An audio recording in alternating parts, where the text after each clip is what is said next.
हर गरीब चोर नहीं होता मालिक। लखन सिंह काफ़ी परेशान था। उसकी माँ की तबीयत काफ़ी ख़राब थी।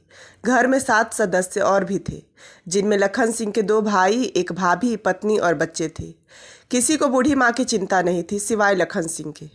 लखन सिंह तरह तरह के डॉक्टर या वैद्य को दिखाता, पर वह ठीक नहीं हुई थी। एक दिन एक पहुंचे हुए साधु जी ने बताया कि अम्मा की तबीयत ठीक हो जाएगी, मगर एक पहाड़ी के जंगल में से एक जड़ी बूटी लानी होगी। साधु जी ने बताया कि उसे लाने में काफ़ी परेशानी होती है और लाने वाले की जान भी जा सकती है। रास्ता बहुत खतरनाक था। यह सुनकर तो घर का कोई सदस्य उस पहाड़ी पर जाने के लिए तैयार नहीं था। सबको अपनी जान की परवाह थी और लखन सिंह अस्थमा से पीड़ित था। वह तो बिल्कुल भी नहीं जा सकता था। तो उस दिन लखन सिंह बहुत गुस्से में था और परेशान भी। एक तो घर से 5 लाख रुपए की चोरी हो गई थी और उसी के साथ उनका नौकर स्वरूप सिंह गायब हो गया था।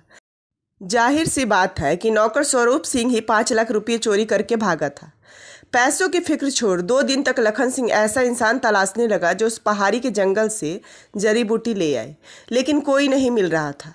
लखन सिंह बहुत दुखी था। तभी अचानक बूढ़े स्वरूप सिंह आते हुए दिखाई दिए। वह बहुत थके हुए नजर आ रहे थे और उनके शरीर और चेहरे पर कई खरोंचे और घावें थी, मानो कांटे चुभ गए हो। अपने घर के नौकर स्वरूप सिंह को देखते ही लखन सिंह आग बबूला हो गया। गुस्से से उसका चेहरा लाल हो गया। उसने स्वरूप सिंह की गर्दन पकड़ी और उसे बहुत पीटा। घायल स्वरूप सिंह की हालत खराब हो गई थी, मानो बस अभी मर जाएगा। लखन सिंह चोर चोर कह के स्वरूप सिंह को कोस रहा था और उसे धक्के दे रहा था। तभी स्वरूप सिंह ने अपने फटे हुए कुर्ते की जेब में हाथ डाला और जड़ी बूटी निकाली। स्वरूप सिंह बोला, मालिक, मैं 2 दिन से यह लेने गया था, ये लीजिए। वह जड़ी बूटी देखते ही लखन सिंह की आंखों में आंसू की धाराएं बहने लगी। वह अपने नौकर स्वरूप सिंह के पैरों में गिर गया और माफ़ी मांगने लग गया। वह बहुत रो रहा था। तो लखन सिंह ने कहा कि मैंने सोचा तुम चोरी करके भाग गए, इसलिए 2 दिन से गायब हो। तभी स्वरूप सिंह ने बताया कि हर गरीब चोर नहीं होता मालिक, और जड़ी बूटी लाना जितना आसान लग रहा था उतना आसान नहीं था। मैंने उस दिन साधु बाबा की बात सुन ली और पहाड़ी की तरफ निकल गया।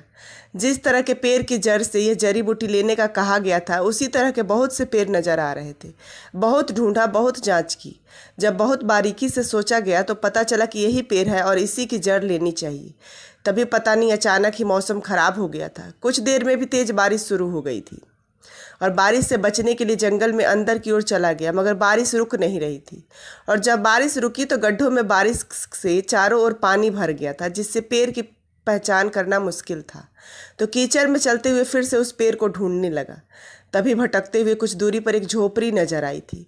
शायद झोपड़ी में कोई हो सकता है, यही सोचकर वह झोपड़ी में गया, पर उस झोपड़ी में कोई नहीं था। आखिर 2 दिन की मेहनत के बाद, भटकने के बाद, वह जड़ी बूटी मिल गई और वह उसे लेकर आपके पास पहुंच गया। यह सुनकर लखन सिंह ने फिर से अपने नौकर से माफ़ी मांगी और उसे गले से लगा लिया। वह समझ गया कि स्वरूप सिंह वाकई में बहुत अच्छे इंसान हैं। उसके बाद वह जड़ी बूटी अम्मा को दे दी गई और कुछ दिन बाद उनकी तबीयत भी ठीक हो रही थी। फिर लखन सिंह ने स्वरूप सिंह के जख्मों का इलाज भी कराया।